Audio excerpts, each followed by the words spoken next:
আসসালামু আলাইকুম রহমতুল্লাহি ওবারাকাতু। কেমন আছো সবাই? আমি আবারও জটিল সংখ্যার দ্বিতীয় পার্ট নিয়ে চলে আসলাম। আমি প্রতিশ্রুতি দিয়েছিলাম জটিল সংখ্যার দ্বিতীয় পর্ব আনবো, এই সুবাদে আমি এই পর্বটি তোমাদের জন্য নিচ্ছি। আমরা গতকালকে শিখেছি জটিল সংখ্যার উৎপত্তি কিভাবে হলো। আমরা এখন জটিল সংখ্যার বিভিন্ন ধারা রয়েছে, জটিল সংখ্যার বিভিন্ন গুণিতকের মান কিভাবে বের করতে হয় সেগুলো আমরা এখন বের করব, আর সেগুলোর দিকে আমরা ফোকাস করব। তোমরা মনোযোগ দিয়ে এই ভিডিওটা দেখবে, ইনশাআল্লাহ তোমাদের ভিডিও দেখে অনেক উপকার আসবে। এইচএসসি তে, এইচএসসি হোক অ্যাডমিশনে, যেখানেই যাও না কেন এই ভিডিওটি তোমার দেখা অবশ্যই গুরুত্বপূর্ণ। চলো শুরু করা যাক।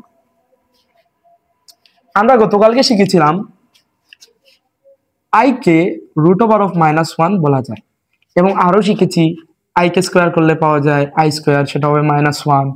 আই কিউবকে যদি আমরা ক্যালকুলেশন করি তাহলে পাওয়া যাবে -i, এবং i⁴ কে যদি আমরা ক্যালকুলেশন করি তাহলে পাওয়া যাবে +1।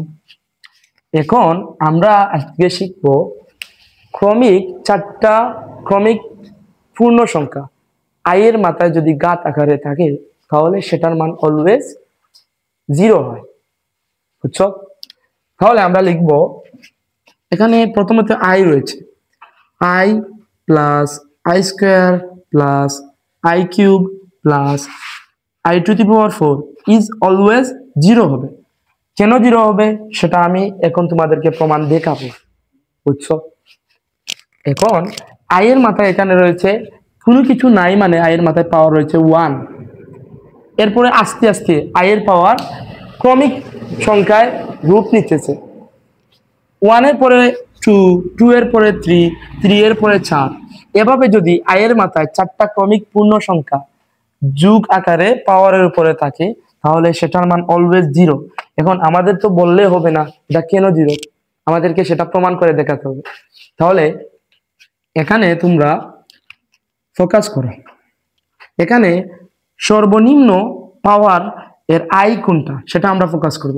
এখানে সর্বনিম্ন পাওয়ারের আই হচ্ছে এই শুরুর আই, যেটার পাওয়ার হচ্ছে ঘাত হচ্ছে 1। এখন আমরা সেটাকে কমন নিব। যদি আমরা আই কে কমন নেই তাহলে এখান থেকে কমন নেওয়া মানে যেই সংখ্যা কমন নিছি সেটা দ্বারা আমরা সেই পদগুলোকে ভাগ করব। আই থেকে আই নিয়েছি তাহলে এখানে থাকবে 1 প্লাস আই স্কোয়ার থেকে আমরা আই কমন নিয়েছি, সেখানে থাকবে আই।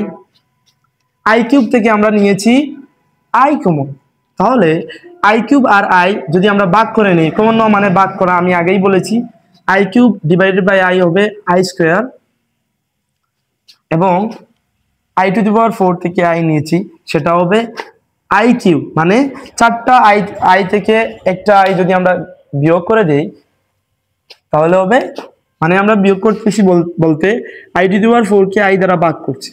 এখন আমরা নবম দশম শ্রেণী, ষষ্ঠ শ্রেণী, অনেক শ্রেণীতে জেনেছি যে সূচকের কোনো সমীকরণ যদি পাওয়ার ভাগ আকারে থাকে, বেজ যদি সমান থাকে তাহলে পাওয়ার গুলা বিয়োগ হয়ে যায়। এখানে 4, এখানে 1, 4 - 1 হবে কিউব। এই জন্য আমরা আই কিউব লিখেছি সমান 0। সমান 0 আমরা প্রমাণ করব কিভাবে সমান 0 হলো। তাহলে এখানে আমরা সমান লিখবো না, মানে আই 1 প্লাস আই, আমরা আগে শিখেছি I square is equal to কত, -1। এটা আমাদেরকে মনে রাখতে হবে। এখানে আমরা বসাই প্লাস আই কিউবের মান কত, -i। মাইনাস যদি প্লাসের সাথে মাইনাস যদি প্লাসের সাথে হিসাব করা হয় তাহলে মাইনাসের প্লাস হয়ে যাবে -i। এখন আমরা যদি এই +i -i বেনিশ করে দিই সেটা হয়ে যাবে 0। 1 থেকে 1 বিয়োগ করলে হয়ে যাবে 0, এবং আই এর সাথে কত গুণ আকারে রয়েছে এগুলো হিসাব করে আমরা 0 পেয়েছি। এখন তোমরা তো দেখতে পাচ্ছ কোনো কিছুর সাথে যদি 0 গুণ আকারে থাকে সেটা যে কোনো কিছু অলওয়েজ 0 হয়। তাহলে আমরা বলেছিলাম এরকম যদি চারটা ক্রমিক পূর্ণ সংখ্যা আই এর মাথায় ঘাত আকারে থাকে তাহলে অলওয়েজ সেটার মান 0 হবে। এখন যদি তোমরা এটা বুঝে থাকো তাহলে আমি বিশ্বাস করি এই মানটি তোমরা ক্যালকুলেশন করতে পারবে। আমি একটা হোমওয়ার্ক দিই তোমাদেরকে, যেমন i⁴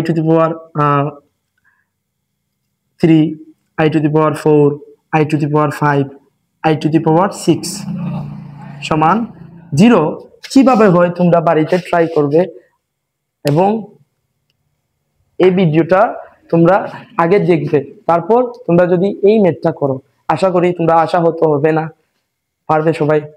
ভালো থেকো সবাই। আসসালামু আলাইকুম রহমতুল্লাহি ওয়া বারাকাতুহু।